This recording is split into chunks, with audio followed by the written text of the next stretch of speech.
This is our normal walk to church, and as the family heads off, we usually come down this street here, and this is the main circle in our neighborhood, which is called Maadi. And as we go through a lot of the changes around here, everything is pretty much the same, but we come up, say, on that sign right there, and you'll see some graffiti that is a little different. The leader of the military is a man called al-Sisi. So Sisi, you can see the CC, the English letter CC there. The Arabic calls him a dog, it calls him a killer, it says that he is a traitor. You can see the Star of David over there with CC, his initials in it. As we continue, measuring perhaps some of the changes here, look here on the sidewalk, you can see it the same way. Sisi Qatil, which says Sisi, the leader of the military, is a killer. This is one of the more residential circles in our neighborhood. And over here is what's called the Maadi Club, which is a sporting club that's rather expensive and a lot of upper class Egyptians join. I show you this wall over here, which is the wall to the club. Doesn't look like much of anything at all. Last week when we went to church, this wall was filled with graffiti about Sisi and calling him a traitor and a killer and such. Well, a lot of the people in our neighborhood are supporters of the military and despise the Muslim Brotherhood. And so when all the people came through and put up that anti-Sisi graffiti, in 1 week they've gotten rid of most.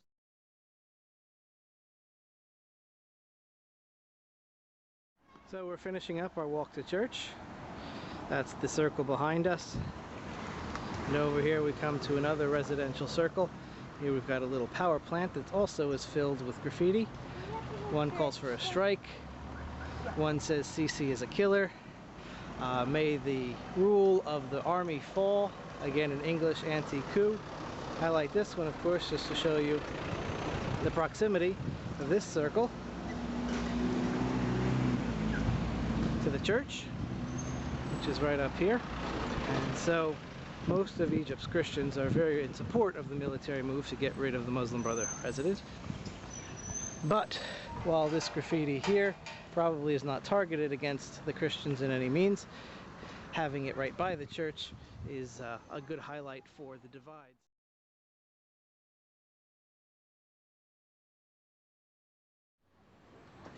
I just took a little closer look at some of the graffiti here. I just mentioned there that it probably wasn't true that this graffiti was targeting the Christians, and it may or may not be. Some of this graffiti says Morsi is the president, Morsi is the president. But then it comes up here and says national unity, Egypt is Islamic. And so while the idea that a lot of the supporters of the president wanted an Islamic state, having that here, so next to the church, may in fact be a message not targeted to the church. This church was not attacked during any of the troubles that Egypt had over the last few weeks. But again, just the proximity of it kind of says that, well, there's a battle for identity and religion going on these days in Egypt. We attend church on Friday, and after church we go to the local villa, which is right across the street, where a lot of the Christians congregate and have little sandwiches or breakfast, things like that. And they sit and socialize, and we often do this with our Egyptian friends here at the church. Now, this is a very nice time, and you can see perhaps through the trees over there is where the church building is that you just saw. A lot of people come over here and just rest and relax on a Friday morning, afternoon. Certainly a calm scene in Maadi. One of the changes, however, is that Friday is also the Muslim day of prayer, and there have been lots of demonstrations, small demonstrations here in our neighborhood, coming out from the mosque when that prayer is done. So as opposed to sitting here all afternoon, as some people like to do, what often happens is the priests come by and they tell everyone right around noon, before the Friday prayers are supposed to complete for the Muslims, they tell everyone to go home, get back to your houses. The demonstrations here haven't been violent by any means, but it's just a precautionary measure so that people get going.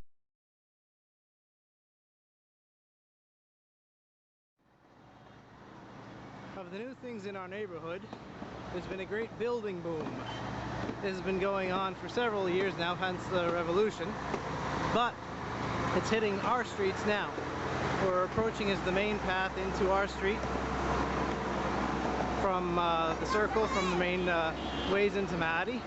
Over here and over here, you see these massive buildings being built up now, all against code. Probably there are no regulations about these things going on or being enforced at the moment. But instead, as opposed to the, say, 4 or 5 story limit that you see on most buildings like this one, this obviously isn't over limit yet, but over there you see one in the distance that is, and this guy is going up pretty high too. So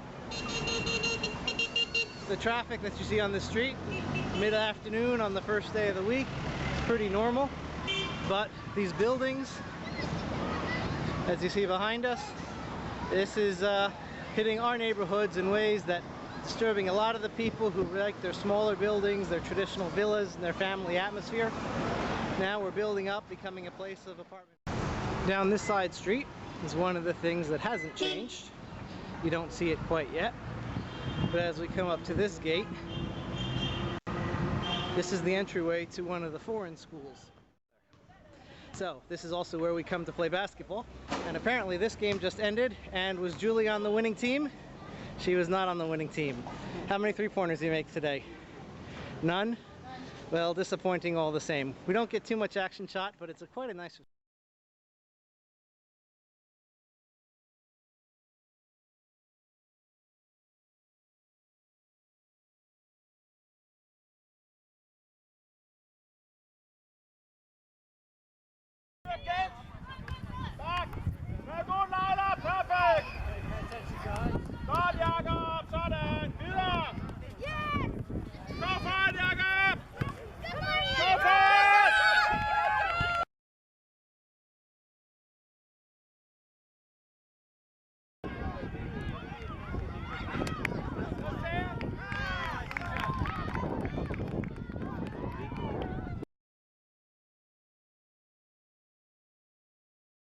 This is to show you kind of some of the changes and the continuities that exist here since we've been back.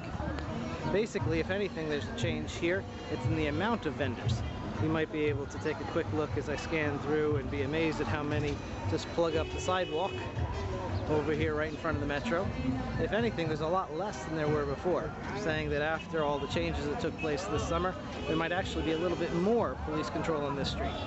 But that's probably unlikely, and at a more busy part of this day, it's still early, there would be a lot of people here who are just plugging this and making small little alleyways that you'd have to slither through to get through. So basically, even though there's a lot of changes that have been going on, this is one of the areas that's more or less the same. I'm heading downtown now in the metro to interview an expert in the Sinai and talk to him about all the jihadist groups that exist down there. So it feels good to be back in Egypt and interacting with people like this again. Riding the metro, one of the changes is that we're now downtown. We're about to go under Tahrir Square. Tahrir Square is really the hub of the metro, the most frequent change point for the two lines. And as you'll see in a few minutes, we're going to go past it in the dark. The government decided to shut it down when they decided to shut down protests in Tahrir Square as best they could as well.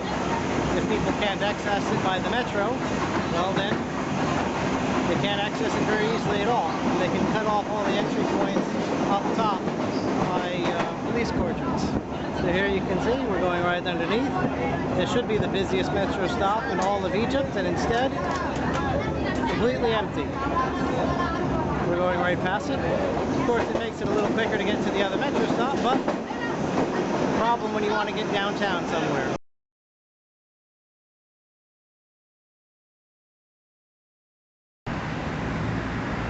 You can see here the same wall that we were just describing that was all erased because of the club that doesn't want to see all the graffiti that is against the action of the military council to depose Morsi. It's all been put back. And as you can tell here at the edge, the Arabic inscription that says, "If you erase it, we'll write it again." That's what Egypt is going through right now.